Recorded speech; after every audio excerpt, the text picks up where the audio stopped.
मरते हुए शकुनी ने भगवान श्री कृष्ण से क्या कहा। दोस्तों, क्या आप ये बात जानते हैं कि महाभारत के सबसे चालाक और धोखेबाज पात्र शकुनी ने अपनी मृत्यु के समय भगवान श्री कृष्ण से ऐसा सवाल पूछा था जिसने भगवान श्री कृष्ण को भी सोचने पर मजबूर कर दिया। एक ऐसा सवाल जो युद्ध, धर्म और कर्म के पूरे नजरिए को बदल कर रख देता है। शकुनी, जिनकी चालों ने कौरवों और पांडवों के बीच महायुद्ध को जन्म दिया, और उन्होंने अपनी मौत के समय भगवान कृष्ण से यह प्रश्न किया था कि क्या उसका जीवन और उसके कर्म केवल उसकी नीति थे या फिर वह सब कृष्ण की ही लीला का हिस्सा था। इस रहस्यमय संवाद को जानने के लिए दोस्तों इस वीडियो को अंत तक जरूर देखें, क्योंकि दोस्तों आज की इस रहस्यमय और रोमांचक कहानी में हम आपको वह बात बताएंगे जो शायद ही आपने कहीं सुनी होगी। यह कहानी सिर्फ महाभारत की एक घटना नहीं बताएगी, बल्कि आपके जीवन को नई दिशा दे सकती है। दोस्तों, महाभारत के युद्ध के बाद कुरुक्षेत्र का मैदान खून से सना हुआ था और हर तरफ सिर्फ विनाश और शोक का माहौल था। कौरवों का अंत हो चुका था और पांडव धर्म की जीत का झंडा लहरा रहे थे। लेकिन युद्ध के बीच एक दिलचस्प कहानी चल रही थी, और वह थी शकुनी की कहानी। नमस्कार दोस्तों, हमारे मोटिवेशन लाइफ के ब्लॉग चैनल में आप सभी का बहुत बहुत स्वागत है। दोस्तों, आप लोग कमेंट में जय श्री कृष्ण अवश्य लिखें, ताकि आपके पूरे घर परिवार के ऊपर भगवान श्री कृष्ण की कृपा सदैव बनी रहे। शकुनी गांधार के राजा थे और अपनी बहन गांधारी के लिए कौरवों के घर से जुड़ गए थे। शकुनी के मन में कौरवों और पांडवों के दोनों के प्रति बहुत नफरत थी, और उनकी चालाकियां और षड्यंत्र ने महाभारत की हर घटना को जन्म दिया, चाहे वह द्रौपदी का चीरहरण हो या फिर धूत कीड़ा। लेकिन क्या आपने कभी सोचा है कि शकुनी ऐसा क्यों किया? शकुनी ऐसा क्यों बना? वह वजह थी जो उसे इतना निर्दय और चालाक बना दिया। दरअसल शकुनी का निर्दयी और चालाक बनना उसकी कठिन परिस्थितियों का परिणाम था।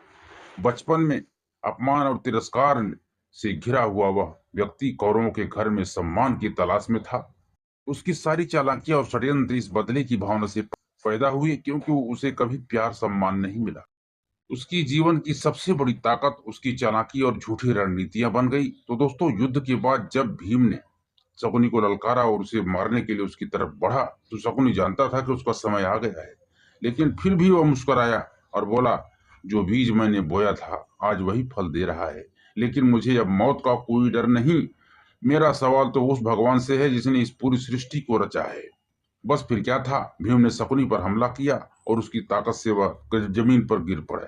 इस पूरे पल ने महाभारत की कहानी को एक नई दिशा दी और शकुनी का अंत करीब आ गया। मृत्यु का क्षण करीब था। उसी समय भगवान कृष्ण वहां प्रकट हुए। उनका तेजस्वी स्वरूप देखकर शकुनी के चेहरे पर अजीब सी शांति आई। उन्होंने भगवान कृष्ण को देखकर कहा, तो आखिर आप आ ही गए। तब भगवान श्री कृष्ण ने मुस्कुराते हुए कहा, शकुनी, यह जीवन तुम्हारे कर्मों का ही परिणाम था, लेकिन अब तुम्हारे पास समय बहुत ही कम है। जो पूछना चाहते हो जल्दी पूछ लो। शरीर कमजोर होने की वजह से वह उठ नहीं पा रहा था और बोला, हे माधव, मैं जानना चाहता हूं कि इस युद्ध के पीछे मेरी बड़ी भूमिका थी, लेकिन एक बात बताइए, क्या मेरा जन्म और मेरा जीवन सिर्फ इस विनाश के लिए ही हुआ था? अगर आप सब जानते हैं तो सब कुछ नियंत्रण में करते हैं, तो फिर मेरा कर्म भी आपके नियंत्रण में था। क्या यह सारा खेल भी आपकी ही लीला थी?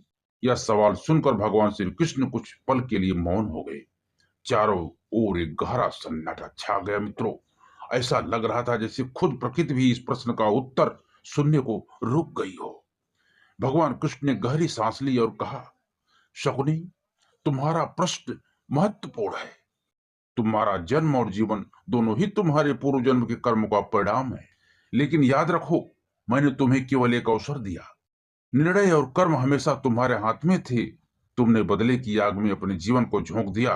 तुमने न केवल अपने परिवार को बल्कि पूरे राष्ट्र को विनाश की ओर धकेला। यह सत्य है कि मैं सर्वशक्तिमान हूं, लेकिन मनुष्य को उसके कर्मों का स्वतंत्रता देता हूं। शकुनी की आंखों में आंसू आ गए मित्रों। वह कांपती हुई आवाज में पूछा, तो हे माधव, क्या मेरे जैसे लोगों के लिए कोई मुक्ति नहीं है? क्या मेरी आत्मा हमेशा इस पाप के भार को ढोएगी? कृष्ण ने गंभीर स्वर में कहा, मुक्ति हर आत्मा का अधिकार है, लेकिन इसके लिए तुम्हें सच्ची हृदय से अपने कर्मों का पश्चाताप करना होगा। जीवन का उद्देश्य सिर्फ बदला लेना नहीं, बल्कि धर्म को समझना और उसे निभाना है। तुमने यह समझने का मौका गंवा दिया, लेकिन आत्मा की यात्रा यहीं समाप्त नहीं होती। कृष्ण के उत्तर ने शकुनी को गहराई से प्रभावित किया। उसने अपनी अंतिम सांस लेने से पहले कहा, हे माधव, मैं जानता हूं कि मैंने जो किया वह गलत था। अगर कभी दोबारा जन्म मिला तो मैं इस पाप का प्रायश्चित करना चाहूंगा। भगवान कृष्ण ने आशीर्वाद दिया, तुम्हारी आत्मा को शांति मिले। इसके बाद शकुनी ने अंतिम सांस ली और उसकी आत्मा मुक्त हो गई। लेकिन उसका जीवन हमें यह सिखाता है कि कर्मों का चक्र कभी किसी को नहीं छोड़ता। अगर आपको यह कहानी अच्छी लगी हो मित्रों, तो हमारी वीडियो को लाइक कर देना। चैनल में यदि लोग नए हैं तो चैनल को सब्सक्राइब करके बेल आइकन को जरूर प्रेस करें और अपने दोस्तों, यारों, रिश्तेदारों में जरूर शेयर करें। तो मिलते हैं दोस्तों अगली वीडियो में। जय श्री कृष्ण मित्रों।